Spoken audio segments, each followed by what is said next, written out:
It's the Grayzone, and I'm Maté.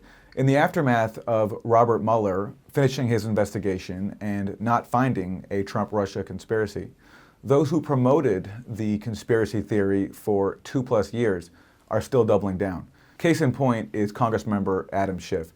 In a monologue to Congress, he said that there is ample evidence of collusion. But I don't think it's okay. I think it's immoral. I think it's unethical. I think it's unpatriotic. And yes, I think it's corrupt and evidence of collusion. Now, to substantiate what Adam Schiff called this evidence of collusion, he went through a long list of familiar talking points that we've heard about for 2+ years that have been used to promote this narrative that Trump and Russia conspired. In the process, Adam Schiff, just like he has throughout this Russiagate saga, and just like the media has as well, made a number of mistakes and misleading statements. So let's correct him today and go through what he said and see what he got wrong. I mean, this was just a signal moment, I think, in this whole 2-year-long saga. This is incredible. Just sit down and watch this. My colleagues may think it's okay that the Russians offered dirt on a Democratic candidate for president as part of what was described as the Russian government's effort to help the Trump campaign. You might think that's okay. You might think that Adam Schiff is telling the truth here when he says that the Russians offered dirt to the Trump campaign, but he's not. He's referring to this meeting where a music publicist named Rob Goldstone, trying to get a meeting for his Russian clients, did write to Donald Trump Jr. Offering him compromising information on Hillary Clinton on behalf of Russia. But that was not on the Russian government's behalf, and Mueller makes no allegation that it was, because Rob Goldstone or anybody else in that meeting were indicted. And there was never any claim, in fact, at all in all of Mueller's indictments, that Russian government agents or Russian government intermediaries offered the Trump campaign anything. You might think it's okay that the campaign chairman of a presidential campaign would offer information about that campaign to a Russian oligarch in exchange for money or debt forgiveness. You might think that's okay. I don't. So Schiff is talking here about reports that Paul Manafort wrote an email to a colleague and said, how can we use my position in the Trump campaign to get whole with Oleg Deripaska, to whom Manafort reportedly owed millions of dollars. What Schiff is leaving out, though, is that Deripaska says that he never got anything from Manafort and has denied having any ties whatsoever to the Trump campaign. And that is why, or at least partly why, Manafort, when he was brought up on charges by Mueller, none of them have anything to do with a Trump-Russia conspiracy, but basically financial charges over taxes and bank loans stemming from Manafort's lobbying work in Ukraine, which, by the way, if you look at the available record, was not in the interests of Russia, but Manafort, when he was working in Ukraine, was trying to push his Ukrainian client away from Russia. You might think it's okay that that campaign chairman offered polling data, campaign polling data to someone linked to Russian intelligence. I don't think that's okay. Schiff is referring here to the fact that, according to Mueller, Manafort lied to Mueller's prosecutors about sharing polling data with a man named Konstantin Kilimnik, who worked for Manafort, who is a Russian Ukrainian who Mueller says has a relationship, whatever that means, with Russian intelligence. Now, Mueller never indicted anybody for this allegation. He just said that Manafort lied about it in their proffer sessions. In Manafort's sentencing memo, after this issue came up in court, Mueller dropped the issue entirely, and the judge in the case said that she had not been presented with enough information to rule either way as to whether or not Kilimnik was a Russian intelligence agent. All she ruled was that the question of the polling data was material to the scope of Mueller's inquiry. You might think it's okay that the president himself called on Russia to hack his opponent's emails if they were listening. You might think it's okay that later that day, in fact, the Russians attempted to hack a server affiliated with that campaign. I don't think that's okay. All right, so Schiff here is talking about a joke, basically, that Trump made at a news conference. And if you look at the transcript of the news conference, he's talking not even about Democratic Party emails. He's talking about Hillary Clinton's missing State Department emails. You might not think that Trump making that joke is okay, but to call this evidence of him conspiring with a foreign power seems a little far-fetched. You might think that it's okay that the president's son-in-law sought to establish a secret back channel of communications with the Russians through a Russian diplomatic facility.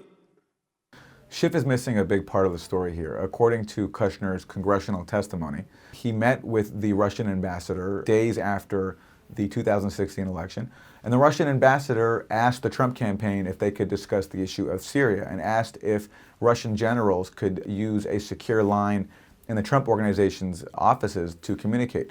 Kushner replied that the Trump campaign had no secure facilities, but if there was one in the Russian embassy, then they could use it there. And the ambassador said no, and by all accounts, there was no communication. So whatever you think about Kushner's decision here to claim that this was a part of some secret plot when we know the explanation that Kushner gave to Congress, and Mueller, by the way, has not indicted Kushner for anything, including for lying to Congress or for lying to him. You might think it's okay that an associate of the president made direct contact with the GRU through Guccifer II and WikiLeaks and that is considered a hostile intelligence agency.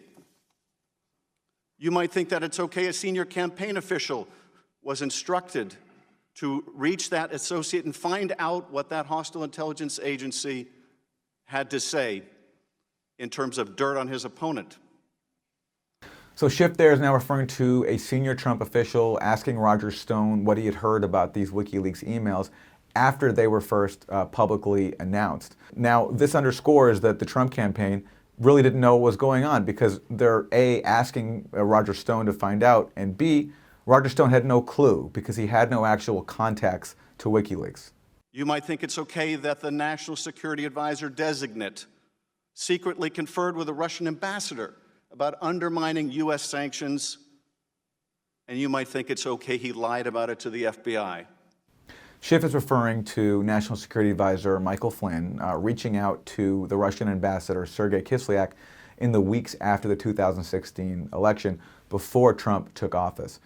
What's interesting about Schiff's comment here is that he leaves out Michael Flynn's first order of business. It was not about Russian sanctions, it was about helping out Israel at the United Nations. The only actual documented case of Trump collusion with a foreign power we have to date, because we know that Benjamin Netanyahu, the Prime Minister of Israel, asked the Trump campaign to undermine a UN Security Council measure that was critical of Israeli settlement activity, which Obama was going to let pass at the UN Security Council. So Flynn asked the Russian ambassador to veto it. The Russian ambassador said no. Later on, and this gets to what Schiff is talking about, after Obama imposed a whole new round of sanctions on Russia, blaming it for the sweeping interference activity and strongly suggesting that that helped get Trump elected, Michael Flynn contacted the ambassador and said, whatever you do, don't escalate the situation because we are coming into office soon and things will be different. That's what we know about what happened there, and we know because there are transcripts of those phone calls and because they were leaked. And we know that those transcripts don't lead us to any kind of underlying crime about a Trump-Russia payoff or a conspiracy.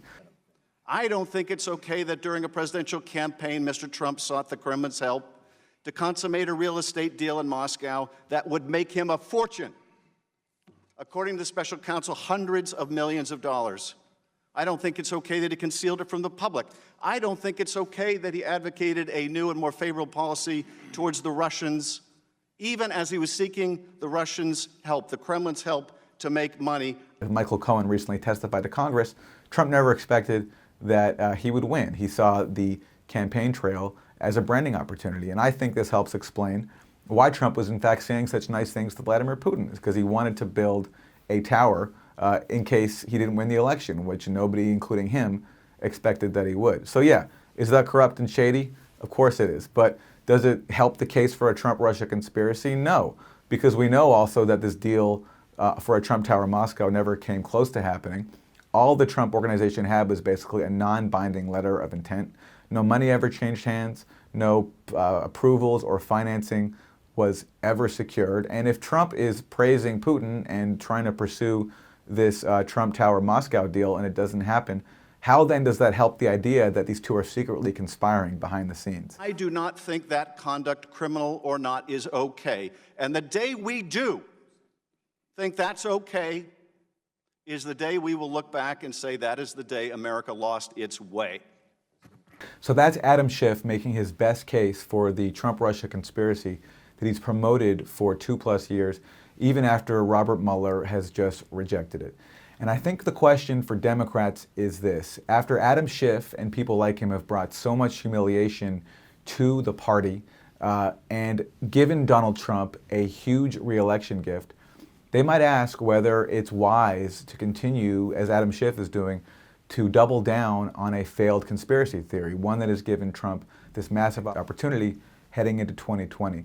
They might look at Adam Schiff and the veracity of his statements and come to this conclusion. I don't think that's okay.